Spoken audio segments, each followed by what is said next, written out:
तो चलिए एडिटोरियल को समझना शुरू करते हैं।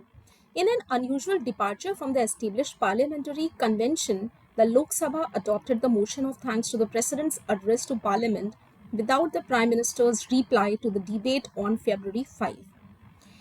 पार्लियामेंट द्वारा जो स्थापित कन्वेंशन या परंपराएं हैं उनका असाधारण रूप से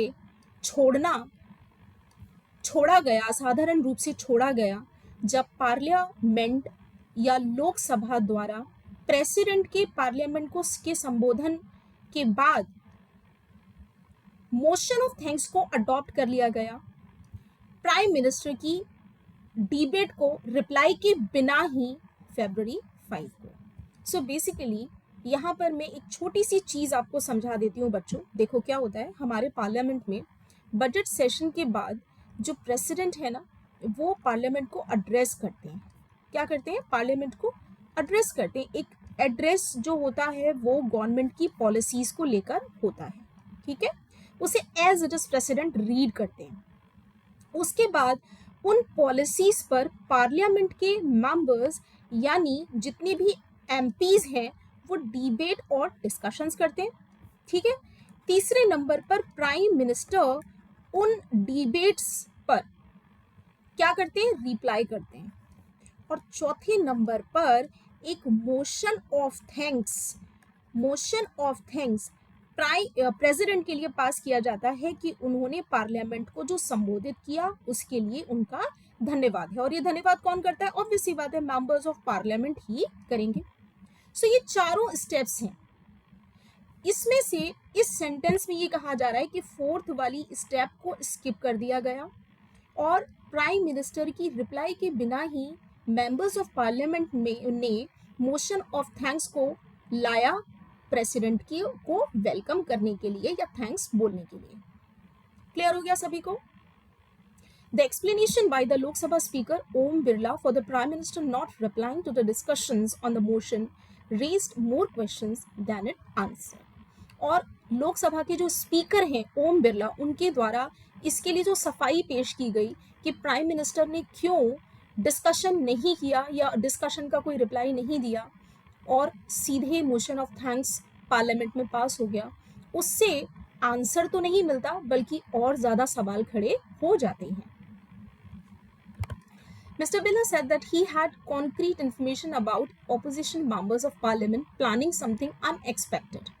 Mr. Birla, ओम बिरला जो कि लोकसभा के स्पीकर हैं, उन्होंने कहा कि उनके पास कुछ कॉन्क्रीट पुख्ता जानकारी है कि ऑपोजिशन के जो एमपीज हैं उन्होंने कुछ अनएक्सपेक्टेड अप्रत्याशित प्लानिंग की है जो कि इनडायरेक्टली ये सजेस्ट कर रहा है that they may have caused harm to the prime minister inside the house, कि उन्होंने कुछ ऐसा अप्रत्याशित प्लान किया है जिससे प्राइम मिनिस्टर को लोकसभा हाउस के अंदर कुछ नुकसान हो सकता है। may have caused, high chances that this can happen, ठीक है, प्राइम मिनिस्टर को inside the house. It is bizarre to assume that the leader of the house, ये बहुत ही स्ट्रेंज है, ये बहुत ही अजीब बात है मान के चलना कि लीडर ऑफ द हाउस का लीडर कौन होता है? Prime minister.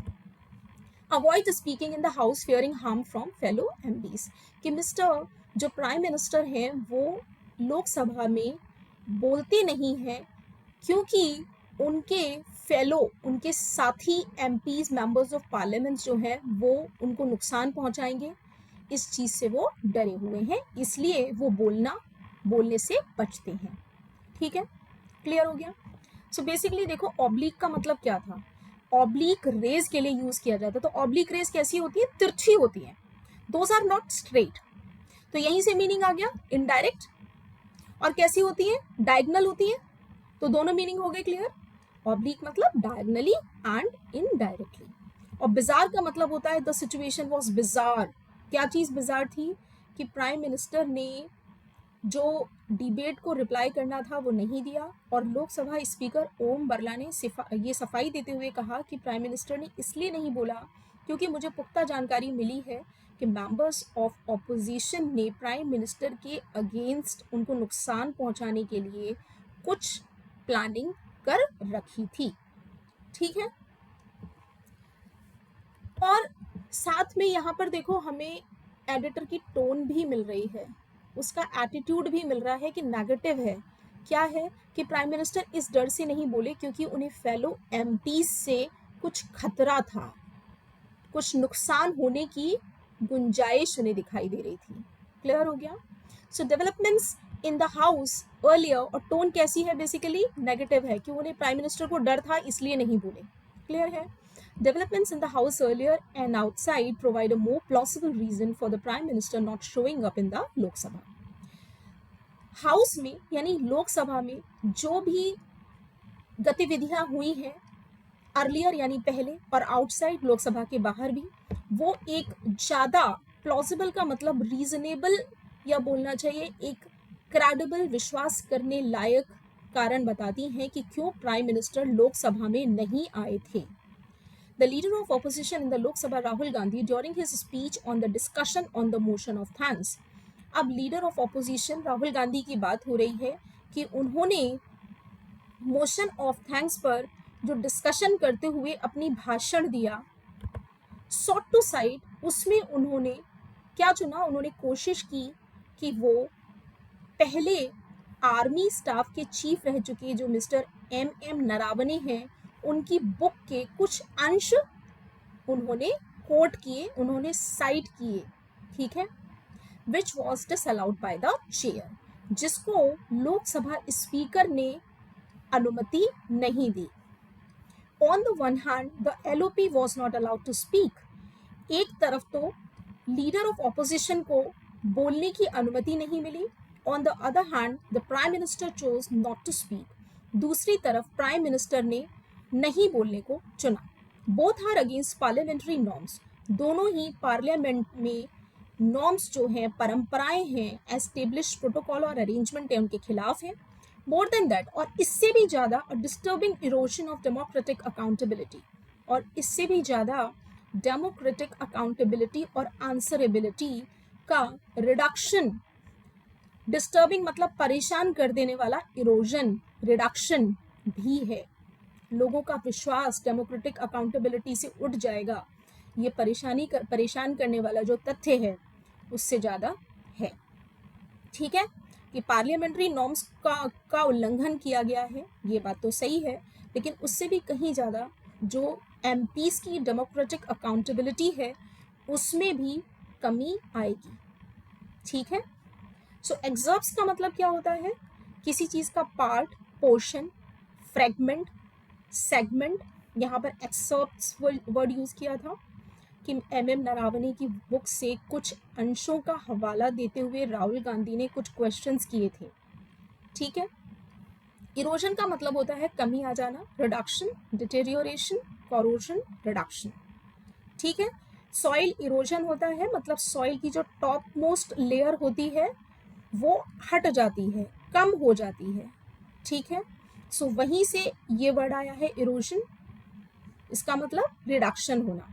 Accountability, look, all the people और all the members of parliament, particularly Lok Sabha members who are chosen directly by the people, they are answerable to it, to the public.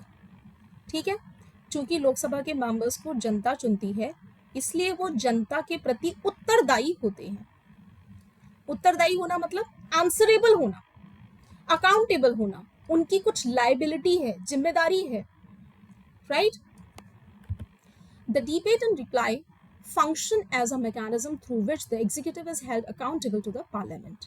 ये जो deploy है, debate है, और उसके बाद जो reply prime मिनिस्टर का आता है, वो दोनों एक ऐसा मैकेनिज्म बनाते हैं जिसके द्वारा आप एग्जीक्यूटिव को पार्लियामेंट के प्रति उत्तरदायी बना सकते हो। Mister Birla stated that he had requested the prime minister not to come to the house because there were credible inputs about a possible disruption or an unforeseen situation near the prime minister's seat. Mister Birla ने ये कहा कि उन्होंने ही prime minister को house में आने के लिए मना किया था, रिक्वेस्ट की थी कि आप हाउस में मत आइए, क्योंकि उन्हें विश्वास करने लायक जानकारी मिली थी कि एक अनफॉरसीन अनएक्सपेक्टेड सिचुएशन प्राइम मिनिस्टर की सीट के पास लोकसभा के कार्य को बाधित करने वाली चीज आने वाली है। ठीक है, एक ऐसी स्थिति आने वाली है जिससे लोकसभा का कार्य बाधित हो जाएगा और उन्हें क्रेडिबल, भरोसा करने लायक, विश्वास करने लायक इनपुट्स का मतलब जानकारी मिली है। So if you remember, there is basically a hint at कि कुछ दिन पहले जो ऑपोजिशन की जितनी भी फीमेल मेंबर्स थी, उन्होंने प्राइम मिनिस्टर की सीट का घेराव कर लिया था। ठीक है, तो कहीं ना कहीं ओम बिरला ने उस चीज़ की तरफ हिंट करते हुए कहा है कि मुझे कुछ ऐसे रिलायबल और क्रेडिबल इनपुट्स मिले हैं जिसमें ये बोला गया है कि प्राइम मिनिस्टर की सीट का घेराव हो सकता है या प्राइम मिनिस्टर को किसी तरीके का नुकसान हो सकता है, और ये अनफॉरसीन है, अनएक्सपेक्टेड है, अनप्रिडिक्टेड है। ठीक है, as Congress MP K.C. Venugopal has pointed out in a letter to the Prime Minister, Congress के एक एमपी केसी वेणुगोपाल ने प्राइम मिनिस्टर को संबोधित करते हुए लेटर में ये पॉइंट आउट किया है, ये बताया है कि parliamentary rules require that a debate on the motion of thanks must conclude with the prime minister's reply. कि पार्लियामेंट का जो नियम है वो ये कहता है कि जो मोशन ऑफ थैंक्स पर जो भी डिबेट होती है उसको प्राइम मिनिस्टर उसका उत्तर देके उसे कंक्लूड करते हैं। ठीक है, मोशन ऑफ थैंक्स पर जो भी डिबेट होगी उसको प्राइम मिनिस्टर रिप्लाई करके कंक्लूड करते हैं। And if the house wishes to close the discussion without the prime minister's reply, और अगर हाउस ये चाहता है कि वो प्राइम मिनिस्टर की रिप्लाई के बिना ही डिस्कशन को बंद कर दे, a specific resolution must be moved and adopted। तो उसके लिए एक स्पेसिफिक रेजोल्यूशन को पार्लियामेंट में लाना पड़ेगा या हाउस में लाना पड़ेगा। यहाँ पर अभी बेसिकली हाउस की बात हो रही है, लोकसभा की बात हो रही है, और उसे अडॉप्ट करना पड़ेगा। रेजोल्यूशन किस चीज़ के लिए लाना पड़ेगा कि अगर मोशन ऑफ थैंक्स के बाद डिस्कशन हो रहा है और उसके बाद प्राइम मिनिस्टर कुछ भी नहीं बोल रहे हैं और वो डायरेक्ट पास हो रहा है, तो उसके लिए आपको क्या करना पड़ेगा, पहले एक रेजोल्यूशन लाना पड़ेगा खास तरीके का और उसके बाद उसको अडॉप्ट करना पड़ेगा। वेदर और not the book in question was published, इससे फर्क नहीं पड़ता कि जिस बुक की बात की जा रही है, एम नारावने की जिस बुक की बात की जा रही है वो पब्लिश हुई कि नहीं हुई, as long as Mr. Gandhi was willing to authenticate its contents and place it before the chair। जब तक कि मिस्टर गांधी की ये इच्छा थी कि वो चाहते थे कि उस बुक में जो भी कुछ लिखा गया है उसको वेरीफाई किया जाए या वैलिडेट किया जाए बिफोर द चेयर, मतलब लोकसभा के स्पीकर के सामने। He should have been allowed to speak, उन्हें बोलने देना चाहिए था। तो वो ये कह रही हैं इस बात से कोई फर्क नहीं पड़ता कि जो बुक है वो पब्लिश हुई कि नहीं हुई। मिस्टर गांधी तो सिर्फ उस बुक के कंटेंट को ऑथेंटिकेट करना चाहते थे कि क्या वो सही है या वो गलत है, और इसलिए लोकसभा के जो चेयरमैन हैं ओम बिरला, उन्हें बोलने की अनुमति राहुल गांधी को देनी चाहिए थी। He should have been allowed to speak। The book in question raises serious issues related to national security। ये जो किताब है जिसकी अभी बात की जा रही है वो नेशनल सिक्योरिटी, राष्ट्रीय सुरक्षा को लेकर बहुत गंभीर मुद्दों को उठाती है। And to deny elected members the opportunity to discuss these is indefensible। और अगर जिन मेंबर्स को जनता द्वारा चुनकर भेजा जाता है उन्हें डिस्कस करने की अवसर नहीं दिए जाएं तो ये चीज़ क्या हो जाती है, इनडिफेंसिबल, अनपार्डनेबल, अनजस्टिफाइबल हो जाती है, न्याय संगत नहीं है। ठीक है, इंडिफेंसिबल मतलब अनपार्डनेबल, अनफॉरगिवेबल हो जाती है। आप इसके लिए लोगों को या बोलना चाहिए मेंबर ऑफ पार्लियामेंट्स को माफ नहीं कर सकते, क्योंकि उनका उत्तरदायित्व है जनता के प्रति। जनता को ये बताना कि सरकार के कदम सही है या नहीं है, ये सभी मेंबर ऑफ पार्लियामेंट्स का कर्तव्य है। और खास तौर पर जो एग्जीक्यूटिव है यानी कि जो सरकार है उसका काम होता है उन डिस्कशंस पर रिप्लाई करना। तो चूंकि प्राइम मिनिस्टर ने उन डिस्कशंस पर कोई भी रिप्लाई नहीं दिया है तो इसको माफ नहीं किया जा सकता। The portion that mister Gandhi cited outside the house, जो भी पोर्शन उस बुक का मिस्टर गांधी ने जिसका ब्यौरा दिया हाउस के बाहर, लोकसभा के बाहर, अगर वो बिल्कुल सही है, एग्जैक्ट हैं, point to the tendency of the political executive to evade critical decision making, तो वो क्या दर्शाते हैं कि किस तरीके से पॉलिटिकल एग्जीक्यूटिव जो हैं वो क्रिटिकल डिसीजन मेकिंग में टू इवेड को से बचने की कोशिश कर रहे हैं। देखिए बेसिकली क्या लिखा है, अगर वो सारे तथ्य या जो भी बुक के कंटेंट्स मिस्टर गांधी दिखा रही हैं अगर वो बिल्कुल ठीक है तो वो क्या इशारा करते हैं, पॉइंट टू द टेंडेंसी, कि किस तरीके से आदत बन गई है पॉलिटिकल एग्जीक्यूटिव की बचने की, critical decision making by passing the buck, critical decision making से बचने की। ठीक है, by passing the buck, passing the buck का मतलब होता है रेस्पॉन्सिबिलिटी किसी और के मत्थे मर देना, ब्लेम किसी और के मत्थे मर देना और अपने रेस्पॉन्सिबिलिटी से बचने की कोशिश करना, पासिंग द बक कहलाता है। ठीक है, एंड देन अवॉइडिंग अकाउंटेबिलिटी, और इस तरीके से उनकी जो उत्तरदायित्व बनता है उससे वो बचने की कोशिश कर रहे हैं। क्लियर है?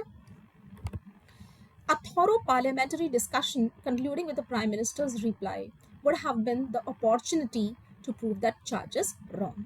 अब ये कह रहे हैं, यहाँ पर अगेन हमें एडिटर की वर्डिक्ट मिल जाती है। वो ये कह रहे हैं कि अगर उस बुक के एक्सर्प्ट्स जिनको राहुल गांधी ने कोट किया था, साइट किया था और ये कहा था कि ये बहुत ही गंभीर चीज़ें हैं नेशनल सिक्योरिटी को लेके जो कि एम नारावने ने अपनी बुक में लिखी हैं, तो उनके ऊपर अगर पार्लियामेंट में अच्छा खासा डिस्कशन हो जाता और प्राइम मिनिस्टर उसके बाद उत्तर दे देते तो इससे रूलिंग सरकार को एक अवसर मिल जाता कि उनके ऊपर जो भी आरोप लगाए गए हैं वो सब गलत हैं।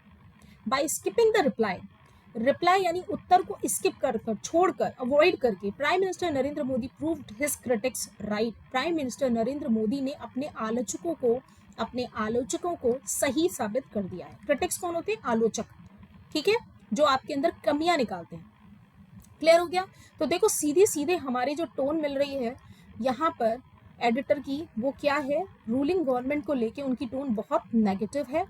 उन्होंने ये कहा है कि राहुल गांधी को बोलने का मौका मिलना चाहिए था, जो बुक थी उसमें जो भी एक्सर्प्ट्स वो साइड करना चाहते थे उन्हें करने देना चाहिए था, because it was related to serious national security issues. Another thing is, do not be motivated by the commentary of editor, because हर इंसान की अपनी वॉइस होती है, हमें भी बनाने की कोशिश करनी चाहिए। What is the main issues highlighted in the passage, कौन सा मेन इश्यू है जो पैसेज में हाईलाइट किया गया है? ठीक है, फोकस किया गया है। Security arrangements inside parliament, there is no such issue which is highlighted. हाँ, ये जरूर है कि ओम बिरला ने कहा था कि मेरे ही रिक्वेस्ट करने पर प्राइम मिनिस्टर लोकसभा नहीं आए क्योंकि मुझे कुछ ऐसे क्रेडिबल इनपुट्स मिले थे कि प्राइम मिनिस्टर को कोई नुकसान पहुंचाया जा सकता है ऑपोजिशन पार्टी के एमपीज द्वारा। ठीक है, बट यहाँ पर सिक्योरिटी अरेंजमेंट्स की बात नहीं हुई है। क्लियर है? ठीक है।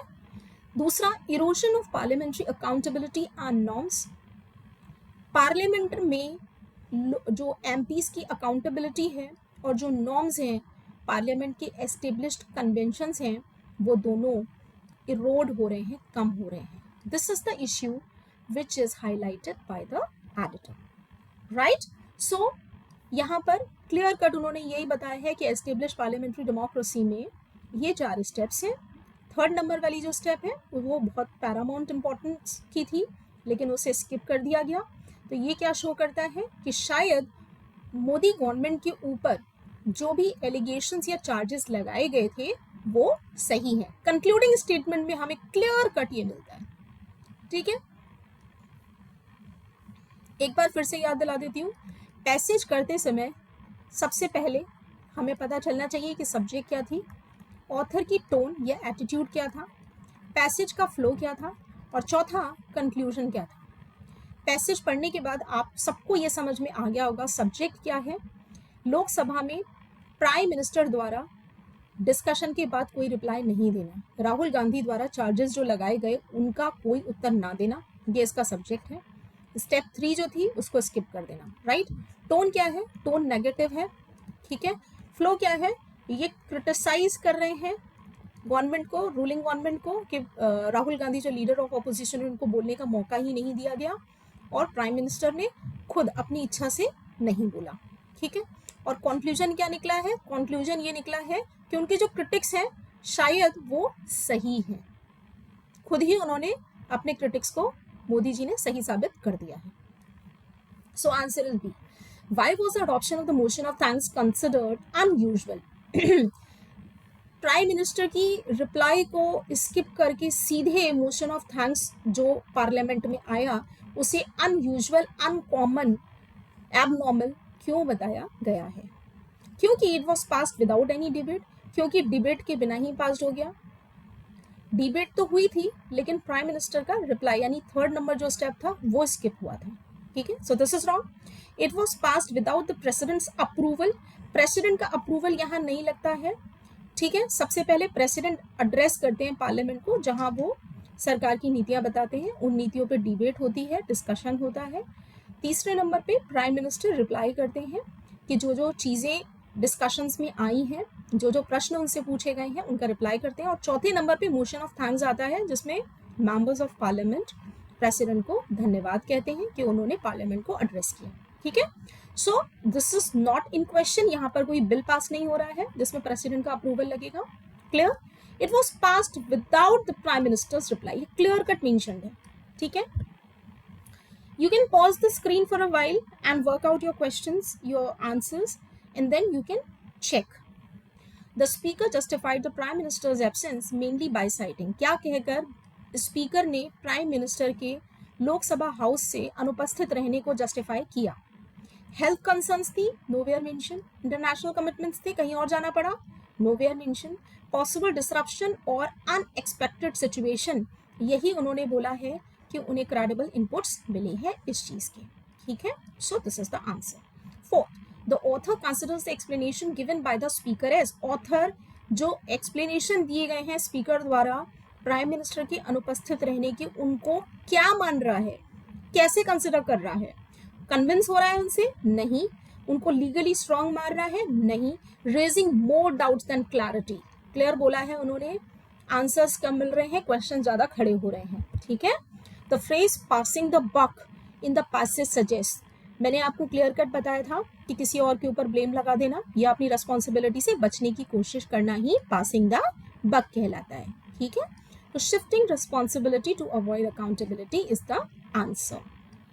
Six, the tone of the passage can best be described as, देखो बहुत अच्छे से समझ लो, टोन में कम से कम एक नंबर आपका बिल्कुल पक्का हो सकता है। एडिटर की टोन ह्यूमरस नहीं होती है। ठीक है, 0.01 पॉसिबिलिटी है, प्रोबेबिलिटी है कि एडिटर की टोन ह्यूमरस होगी। ठीक है, अप्रिशिएटिव हमें क्लियर कट समझ में आ रहा है, लास्ट में उन्होंने बोल दिया है कि अपने आलोचकों को सही साबित कर दिया है मोदी जी ने आंसर ना देकर। ठीक है, क्रिटिकल एंड कंसर्न्ड, देखो और इसके अलावा ये भी समझ लो कि एडिटर की टोन कभी भी न्यूट्रल भी नहीं होती है, क्योंकि एडिटर का काम समाज में जो भी प्रॉब्लम्स हैं उनकी तरफ सरकार का और सभी का ध्यान आकर्षित करना होता है। न्यूट्रल रह के आप ध्यान आकर्षित नहीं कर पाओगे, आपको अपनी वॉइस देनी ही होती है। एडिटर का मतलब ही होता है एडिटोरियल का कि एडिटर अपनी कमेंट्री, अपनी ओपिनियन दे रहे हैं, और कई सारे न्यूज़पेपर में तो एडिटोरियल की जगह ओपिनियन वर्ड भी यूज होता है। ठीक है ना, तो जब ओपिनियन वर्ड यूज हुआ तो वो न्यूट्रल हो ही नहीं सकता। बी, क्रिटिकल है और कंसर्न्ड है। Clear? The author believes a full parliamentary discussion would have helped, author का ये मानना है कि अगर फुल पार्लियामेंट्री डिस्कशन हुआ होता तो क्या हो जाता, किस चीज में मदद मिलती? To prove critics wrong through accountability, क्योंकि आपके जो भी आलोचक थे आप उनको गलत साबित कर देते और अपनी अकाउंटेबिलिटी, जनता के प्रति आपकी जो जवाबदेही थी, जो उत्तरदायित्व था, रेस्पॉन्सिबिलिटी और आंसरेबिलिटी थी, आप उसको भी साबित करते। ठीक है, so this is we have to understand the editorial and RC.